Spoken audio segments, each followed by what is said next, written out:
The unseen war. Why you're really exhausted. Have you ever felt like you're carrying a weight you can't name? You wake up tired.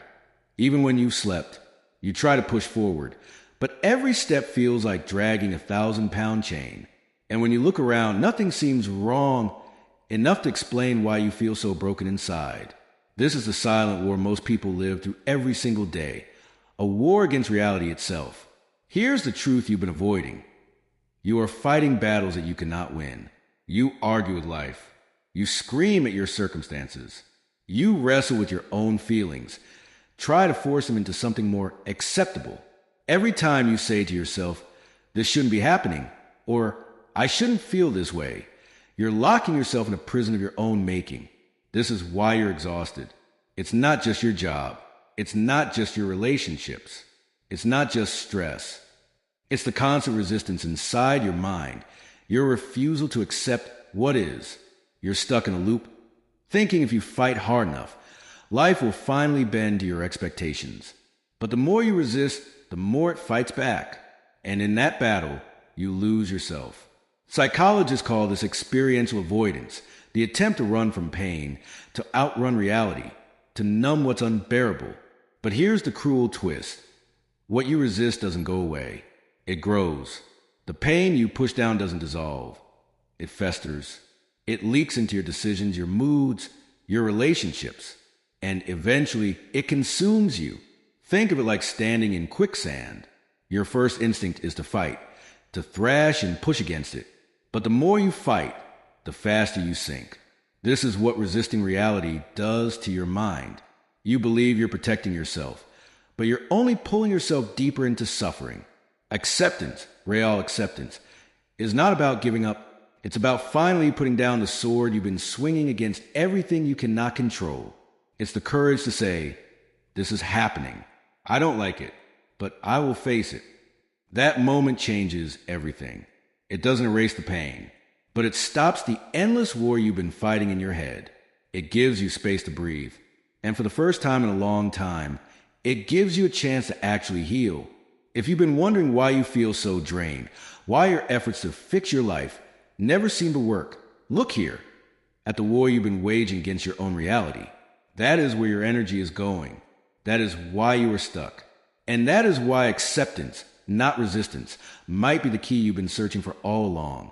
The illusion of control, why you can't force life to obey. You've been taught your entire life that control is the key to happiness. Work harder, plan better, keep everything and everyone in line, and maybe then you'll feel safe. Maybe then you'll finally feel peace. But here's the brutal truth.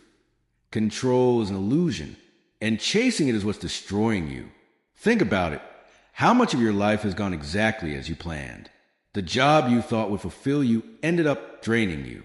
The people you trusted broke your heart. The future you carefully constructed fell apart in ways you couldn't predict. And every time life veers off the script, you panic. You try to grab the steering wheel of a car that was never truly yours to drive.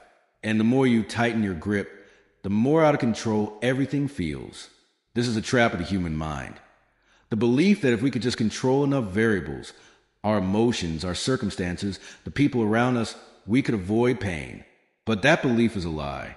It's the same lie that keeps you up at night, overthinking every conversation, replaying every mistake, obsessing over every possible disaster that hasn't even happened yet. You build an entire mental fortress around yourself, thinking it will keep you safe. But in reality, it's keeping you trapped. Psychologists call this control addiction. It's the desperate attempt to force life into a shape it was never meant to take. And it doesn't just rob you of peace, it robs you of living.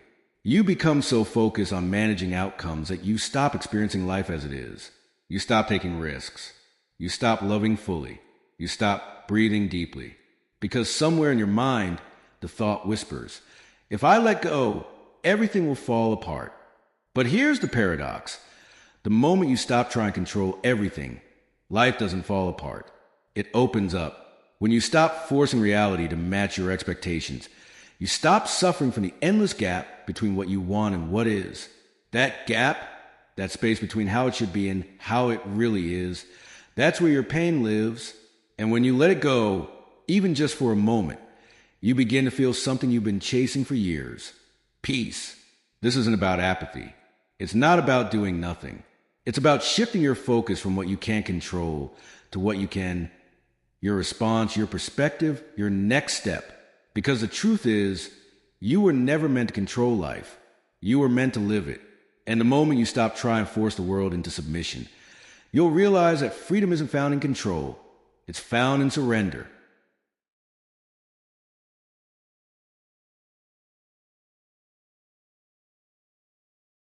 The hidden enemy.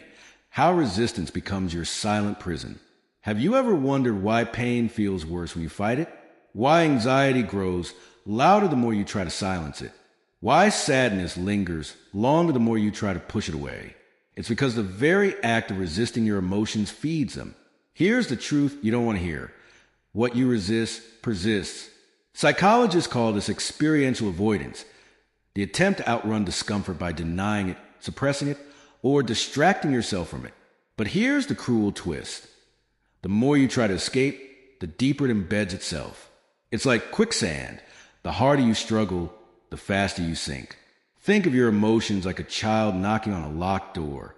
The longer you ignore them, the louder they scream. They don't go away.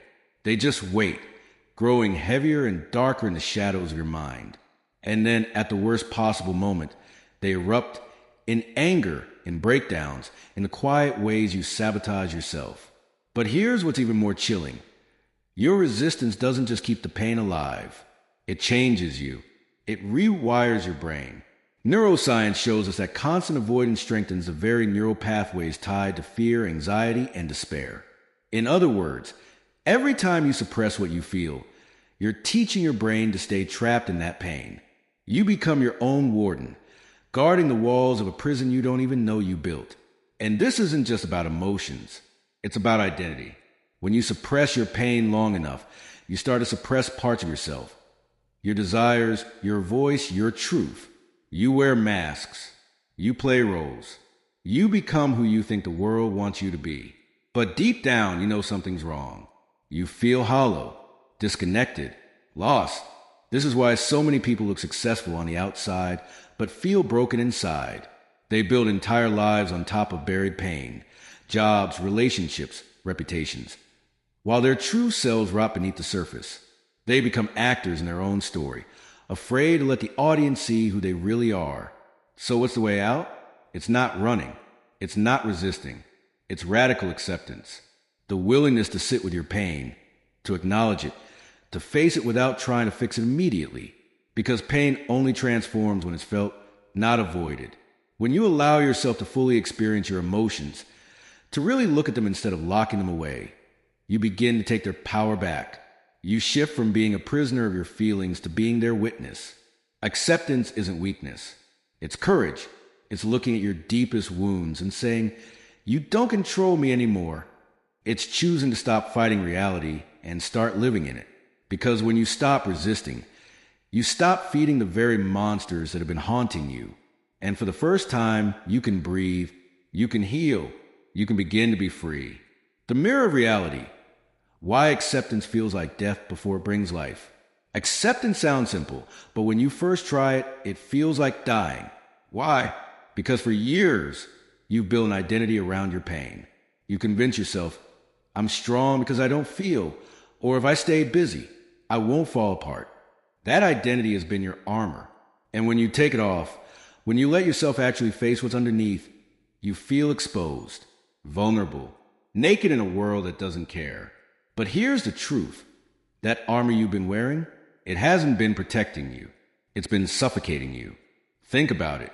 Every unspoken emotion, every unprocessed loss, every time you swallowed your truth to keep the peace or buried your pain to stay strong, those moments didn't disappear. They became bricks. And brick by brick, you built a wall between you and your own life. You thought you were keeping danger out, but really you've been keeping yourself in. Acceptance is the act of tearing down that wall. It's standing in front of the mirror and finally telling yourself the truth. I am not okay. I am hurting. I am tired pretending. It's saying the words you've been terrified to say out loud, not to the world, but to yourself. And that's why it feels so heavy. Because when you finally let reality in, all the pain you've buried rises to the surface. It's overwhelming. It's ugly. It's raw. And your mind screams, "This is too much. I can't handle this." But here's the twist. You can. You always could. You just didn't believe it. Therapists call this radical acceptance. It doesn't mean you approve of what happened to you. It doesn't mean you like it. It means you stop running from it. You stop pretending it didn't happen. You acknowledge, fully and deeply, this is my reality, and I choose to face it. Because when you face reality, something extraordinary happens. You stop being its victim. You start being its author. See, pain only controls you when it's hiding in the dark. But when you drag it into the light, when you name it, feel it, and accept it, it loses its grip. It's like turning on a light in a room you've been afraid to enter for years. The monsters are still there, but suddenly they're just shadows on the wall. And here's the paradox. The very thing you think will destroy you, acceptance, is the thing that will save you. Because once you stop fighting reality, you free up all the energy you've been using to resist it. Energy that can now go toward healing, toward growth, toward living. This is why so many people who embrace acceptance say it feels like a weight lifting off their shoulders. Because for the first time in years, they're not at war with themselves. They're not running. They're not hiding. They're simply being. And in that stillness, something incredible happens. They begin to feel alive again. Acceptance isn't the end of the journey. It's the beginning of living without the chains you didn't even realize you were dragging. The beginning of becoming who you were always meant to be. Free, whole, and unshakably real. The silent enemy. How resistance becomes your greatest prison. You've heard the phrase, what you resist persists. It sounds cliche until you live it. Think about how much of your life has been shaped by resistance. You don't want to feel sad, so you distract yourself. You don't want to admit you're angry, so you bury it under fake smiles. You don't want to face regret, so you drown it in work, in substances, in endless noise. But here's the haunting truth. The emotions you run from don't disappear. They wait, quietly, patiently, until the day they come crashing back, louder, heavier, and more destructive than ever before. Resistance is a silent enemy. It tells you you're in control. It whispers, if you avoid this, you'll be safe. But in reality, every time you resist what's inside you, you hand over more of your power. You become a prisoner of your own mind, locked in a battle you cannot win, because you're fighting yourself. Psychologists call this experiential avoidance.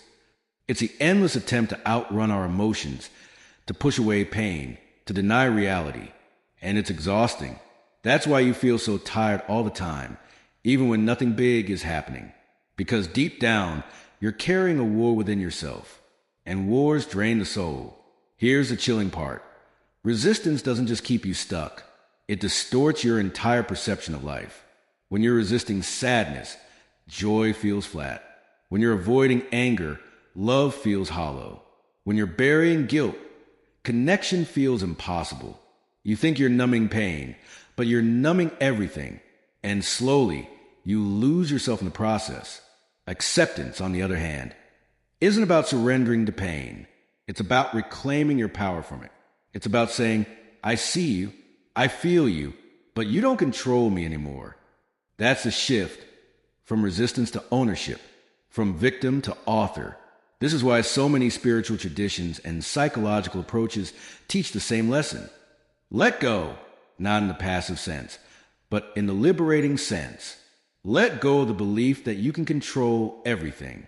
Let go of the illusion that avoiding pain makes it disappear.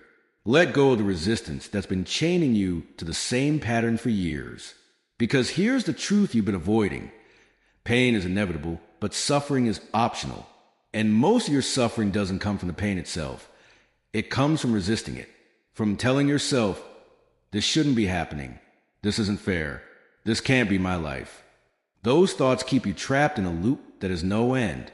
When you finally drop the resistance, you experience something profound, relief. Not because the pain vanishes overnight, but because you stop fighting reality. And when you stop fighting, you start healing. This is the silent revolution of acceptance. It's not loud. It doesn't happen in one dramatic moment. It's quiet, subtle, a decision you make every day to stop resisting your life and start living it. And when you do, the prison doors that you thought were locked swing open because they were never locked at all. You were the one holding them shut, turning acceptance into power, the bridge from awareness to action. Acceptance is not the end. It's the beginning. People often misunderstand acceptance as giving up, as if saying, this is how it is means you're weak or that you surrender to your pain. But that's not what true acceptance is. True acceptance is an act of courage. It's facing reality as it is, not as you wish it to be, and from that place, building something new. Think of it like this. You can't change a game if you refuse to look at the scoreboard. You can't fix a wound if you won't admit it's bleeding. Denial feels safe, but it keeps you paralyzed. Acceptance feels terrifying at first, but it's a first step toward reclaiming control. Here's the hard truth. You can't heal what you won't face. You can't rewrite a story you refuse to read. And for many of us, the reason our pain runs so deep is because we spent years running from it instead of transforming it. But now that you've seen the pattern, now that you know how resistance has chained you, you have a choice. You can keep living in the prison of avoidance, or you can step out into the unknown. And yes, the unknown is scary. It always is. But here's the secret. The unknown is also where freedom lives. So how do you turn acceptance into power? You take action, small, deliberate, fearless action. Not tomorrow. Not when the timing feels right. Now, start by naming the truth. Say it out loud. This is where I am. This is what I feel. This is my reality. It sounds simple, but you'd be surprised how much strength it takes to admit that. Because once you name it, you can't hide from it anymore. And that's exactly why it works. It pulls the truth out of the shadows. Next, face the emotions you've been avoiding. Journal them. Speak them. Sit with them. They will tell you where your pain truly lies. Not on the surface, but deep down where the real wounds live. This is where therapy, self-reflection, or spiritual practices like meditation become more than self-help. They become tools for liberation. And then comes the most important part. Take responsibility. Not for what happened to you, but for what you do next. Responsibility is not about blaming yourself for the past. It's about claiming authority over your future. When you take responsibility, you shift from victim to author. You stop asking, why me? And start asking, what now? This is what separates those who stay trapped from those who break free. The willingness to act even when it's uncomfortable, even when it's scary, even when your mind screams at you to turn back. Because action rewires the brain. Each time you face what you fear, your nervous system learns a new story. I can survive this. I can grow from this. Over time, those small acts of courage become your new programming. You're no longer a prisoner of avoidance. You're a creator of your own life. Acceptance opens the door. Action takes you through it. And once you step through, you'll see that the freedom you've been searching for was never out there. It was always inside you, waiting for you to claim it. Rewriting your story from survivor to creator. This is the moment of transformation. The moment where acceptance and action merge into something far more powerful. Rewriting the story of your life. Think about it. For years, maybe decades, you've been living inside a narrative you didn't even choose. A story written by childhood wounds, by people who hurt you, by your own fears and unspoken beliefs. And like an actor stuck in the wrong script, you've been playing a role that isn't really you. But here's the truth you've been avoiding. You are not that story. You are the storyteller. And the pen has been in your hand this entire time. You just didn't know it. Rewriting your story begins with a single question. Who do I want to be? Not who your parents expected you to be. Not who society told you to be. Not who fear has been molding you into. But who you, the real you, beneath all the programming, want to be. It starts small. You rewrite the story by reframing your pain. Instead of, I'm broken because of what happened to me, you say, I survived, I endured, and I am stronger because of it. Instead of, I failed, you say, I learned, I adapted, and I'm still here. Every reframe rewires your brain. It turns scars into strength and wounds into wisdom. But this isn't just about positive thinking. This is deep, deliberate work. It's about challenging every belief that has been running your life silently in the background. When your mind whispers, "You're not good enough," you don't just replace it with an empty affirmation. You ask, "Whose voice is that? Where did it come from? And is it even true?" You trace it back to its source. You drag it into the light. And then you choose a new belief to replace it. This is where therapy, journaling, and intentional self-reflection become your tools for liberation. They help you dismantle the false narratives piece by piece until only the truth remains. And the truth is simple but radical. You are not who you were. You are who you choose to become. Rewriting your story also means redefining what success and happiness mean to you. Maybe you've been chasing things that were never yours to begin with, jobs, relationships, goals, because someone told you that's what success looks like. But what if success is not out there? What if it's in here, in living a life that feels aligned with your deepest values? This is your chance to start over, not by erasing your past, but by reclaiming it. Your story doesn't end with trauma. It doesn't end with fear. It doesn't end with a version of you that felt powerless. It begins again, right now, with you as the author. And here's the beautiful part. When you rewrite your story, you don't just change your future. You change how you see your past. The pain that once defined you becomes the very thing that propels you forward. The moments you thought broke you become proof of your resilience. You begin to see yourself not as a victim of your circumstances, but as the architect of your life. This is your invitation. To drop the script you didn't choose. To silence the voices that aren't yours. And to write the story only you can live. The story where you are no longer defined by what happened to you, but by how you rose above it. Living your new story. Making transformation permanent. You've accepted the truth. You've taken action. You've begun to rewrite your story. But here's the challenge most people don't expect. Change is fragile. The moment you start to grow, the world, and even your own mind, will try to pull you back. Old habits will whisper, "It's safer here." Familiar pain will call you like an old friend. And sometimes the people around you, even those who love you, will resist your growth because it forces them to confront their own. This is where most people quit. But you won't. Because this isn't just about changing your story for a moment. It's about living it for the rest of your life. So, how do you make transformation permanent? It begins with consistent practices that anchor your new identity. First, you need rituals, daily actions that remind you of who you are becoming. It could be journaling each morning, reflecting on your choices. It could be meditation, training your mind to sit with discomfort instead of running from it. It could be writing down 3 small victories every day, proof that you're living your new story. These rituals are not optional. They are the scaffolding that holds your growth in place. Second, surround yourself with people who reflect the future you, not the past you. If you stay in circles that only know the old version of you, they will unconsciously pull you back into it. But when you connect with people who challenge you to grow, mentors, friends, communities with shared values, you create an environment where your new story can thrive. Growth is contagious. So is stagnation. Choose wisely. Third, prepare for setbacks, because they will come. You will fall back into old patterns sometimes. You will hear that inner critic again. But here's the difference now. You'll know what it is. You'll recognize it as the echo of an old story, not the truth. And instead of spiraling, you'll pause, breathe, and realign with who you've chosen to be.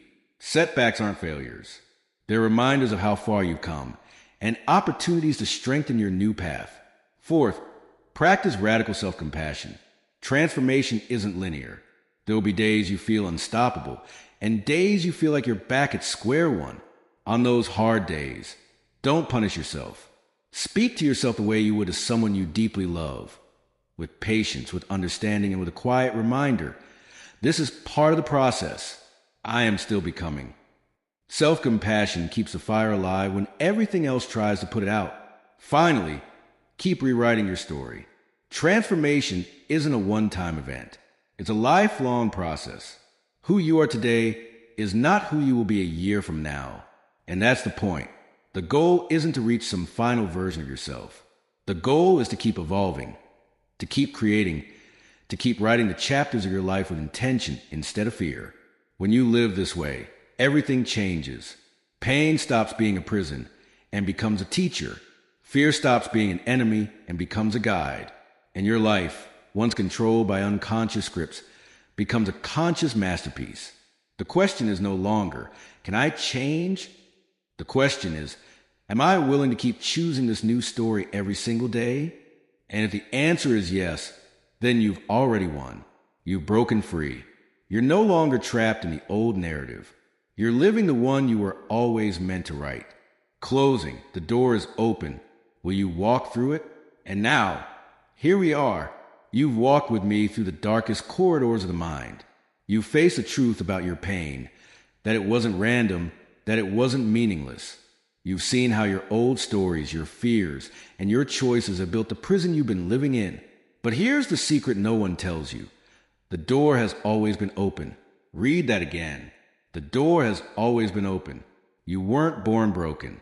You weren't destined to live in suffering. You learned to wear your pain like armor, but it was never who you truly are. And the very fact that you are here listening, searching, means that somewhere inside you, the real you is still alive. The part of you that refuses to be defined by the wounds. The part of you that whispers, there's more for me, there has to be more. But now comes the moment of truth, because knowing this isn't enough. Awareness without action changes nothing. You can understand every psychology principle. You can read every self-help book. You can binge every motivational video and still stay exactly where you are, because the choice is yours. Are you ready to stop feeding the old story? Are you ready to stop letting fear write the chapters of your life?